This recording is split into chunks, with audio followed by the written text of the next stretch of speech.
거대 정당 중심의 정치 구조 속에서 군소 정당들이 국민들의 관심을 얻기 위해서는 그만큼 더 많은 시간과 노력이 필요할 겁니다.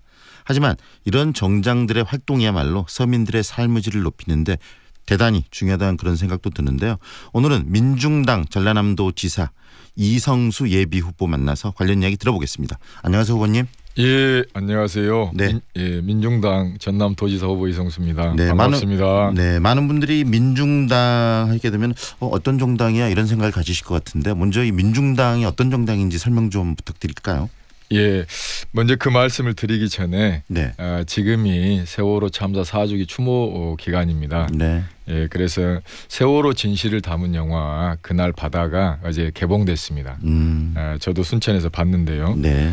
제가 지난 월요일 날 그 목포 신항을 찾아가서 우리 유가족 어머님들을 뵀습니다.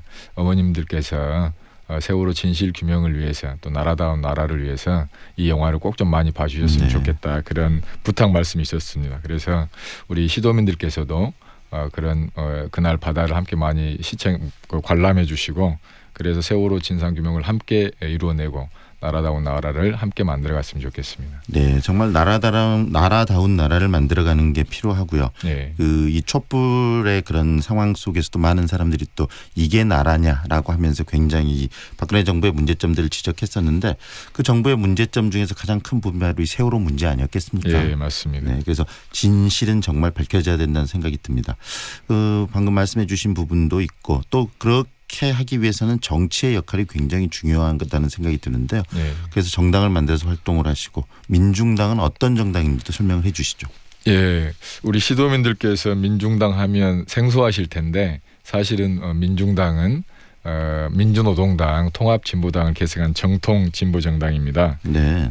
박근혜 정권에 의해서 통합진보당이 강제 해산당했지만 우리는 다시 우리 민중의 힘을 모아서 민중당으로 부활했습니다. 박근혜 정권이 통합진보당을 해산시킬 때 자주와 통일이 강령에 있다고 해서 해산시켰습니다. 네. 그렇지만 우리 민족의 살 길은 자주와 통일에 있다는 우리 신념을 포기하지 않았고 오늘날 드디어 이제 이 자주와 통일의 새 시대가 도래했지 않습니까? 네. 저는 그걸 보면서 우리 정당이 나라와 우리 민족의 앞날을 가장 정확하게 내다보는 정당이 아닌가 이런 생각을 하고 있습니다. 네. 아울러서 이제 한 말씀만 더 드리면 촛불혁명 이후에 우리 민중들이 직접 행동에 나서고 또 민중의 직접 정치가 필요하다. 이것이 이제 국민적 공감대가 됐습니다. 그래서 민중당은 민중의 직접 정치를 실현하고자 하는 정당입니다. 네, 그래서 이름도 민중이라는 단어를 쓰신다는 말씀이신데요. 예. 지금 남북 화해 무드가 조성되고 있는 이 작금의 어떤 상황들에 대해서 또 굉장히 긍정적인 생각들을 많이 가지시겠네요. 그렇습니다. 네, 지금 어떻게 바라보시나요? 지금 문재인 대통령과 이 북한의 이 김정은 이 위원장의 곧 이 정상회담이 있는데 어떤 이야기들이 도출되고 우리 그 화해 무드에 영향을 주기를 바라시는지도 한 말씀해 주시죠. 예, 우리 국민들 또 민족이 다 같이 염원하는 평화 체제가 정착돼야 된다고 생각합니다. 이제 70년이 넘은 정전 체제를 평화 체제로 전환시키는 것. 그리고 나아가서 실질적인 남북의 교류 협력을 통해서 통일의 구체적인 상들을 만들어 가야 될 때가 아닌가 이렇게 보고 있습니다. 네. 전남도지사 후보로서 이제 민중당 후보로서 출마를 하셨는데 어떻습니까? 지금 현장에서 많은 유권자분들을 만나시고 또 도민들을 만나실 텐데 어떤 이야기들 많이 해주시나요? 먼저 그 더불어민주당 예비 후보들에 대한 배신감을 많이 표출하고 계십니다. 네. 그 한국농정신문이라고 농민을 대표하는 신문의 사설과 기사가 있는데 제가 잠깐 인용해 드리면 특히 농정의 수장으로 농업 적폐청산이라는 시대적 과제를 안고 취임한 김영록 장관의 사표는 충격을 넘어 농민들에게 배신감을 안겨주고 있다. 네. 김영록 장관을 비롯해 문재인 정부 농정 핵심들의 가벼운 처신은 결국 농정의 공백과 파행을 불러와서 그 피해가 모두 농민들에게 돌아갈 것이 자명하다.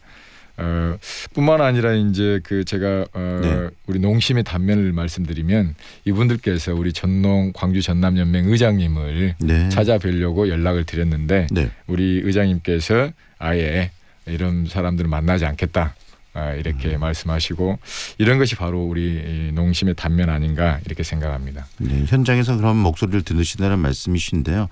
그 직접 그러면 전남 도지사가 되신다면은 이 전남을 어떻게 이끌어가실 생각이신지도 듣고 싶거든요. 이야기해 주시죠. 예, 우리 전남의 가장 심각한 문제는 농업, 농촌, 농민을 살리는 문제입니다. 실제로 한국 지방행정연구원에서 조사한 보고서에 따르면 앞으로 30년 안에 전남에 있는 16개 군 중에서 17개 군 중에서 16개 군이 사라지게 됐습니다. 네. 이것을 방치한다면 전남의 미래가 없다 이렇게 생각하고요. 그래서 저는 농업, 농촌, 농민을 살리기 위해서 농업 대혁명이 절실하다. 네. 이런 생각을 가지고 있습니다. 그 첫 걸음이 농민 수당의 도입부터 시작해야 된다라는 생각을 가지고 있고요. 네.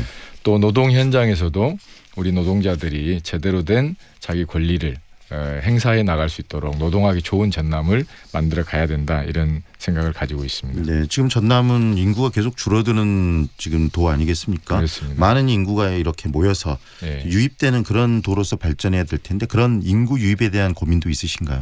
예, 그렇습니다. 그 사실 우리 청년들이 헬조선이다 대한민국을 이렇게 했는데 사실 근본적 대책이 없습니다. 네. 취업은 절벽이고 그러다 보니까 결혼도 막막하고 결혼이 안 되니까 인구가 늘어나지 않지 않겠습니까? 네. 말씀드린 대로 농촌은 붕괴되고 있고 우리 노동자들이 불행하기 때문에 인구가 줄어드는 것은 어찌 보면 당연한 현실이 될 수밖에 없습니다. 네. 저는 그래서 가장 중요한 것은 이 현실을 사실은 혁명적으로 바꿔야 됩니다. 어떤 식으로 바꿔야 될까요? 우리 청년들한테는 정규직의 좋은 일자리를 네. 제공해 줘야 됩니다. 그래야 결혼도 하지 않겠습니까? 일자리를 제공하기 위해서는 결국은 기업이랄지 이런 그 부분들 유치도 해야 되고 그럴 텐데 네. 그런 부분에 대해서는 어떻게 생각하십니까? 기업의 적극적인 유치. 그렇습니다. 기업의 적극적인 유치도 필요한데요. 네. 우선 말씀드리면 지금 노동 현장의 노동 조건이 개선돼야 된다. 네. 비정규직은 정규직으로 전환시키고 네. 노동 강도라든지 장시간 노동 시간 이런 것을 말 그대로 법대로 대폭 줄여서 일자리를 네. 늘려나가는 이것이 필요하다라고 봅니다. 또 하나는 네. 저는 이제 어떤 지금 시대의 새로운 산업이라고 하는 것은 남북 간의 통일 시대에 맞게 남북 간의 교류를 통해서 북의 지하 자원을 적극적으로 개발해 나가는 네. 이런 산업을 육성해 나가는 것이 필요하지 않겠는가. 그걸 통해서 일자리를 만들어가는 것이 좋겠다 이런 생각을 가지고 있습니다. 네, 전남도 차원에서 이 지방자치 차원에서 이 북의 지하 자원에 대한 어떤 개발 이런 부분도 현실화될 수 있을까요? 그렇습니다. 이미 광양제철소에는 북에 철광석이나 석탄이 온 적이 있습니다. 네. 그래서 저는 이제 우리 전남에서부터 남북 교류 협력을 실시해야 된다. 우리 남에서 나는 쌀을 북으로 보내고 네. 북에서는 지하 자원을 남으로 보내면 그 지하 자원을 특히 이제 광양항 배후단지가 수백만 평이 조성돼 있습니다. 네. 이 배후단지가 지금 몇 년째 놀고 있는데 여기를 통일 공업 특구로 개발해서 실질적인 남북 교류 협력 통일 경제를 만들어갈 생각입니다. 네.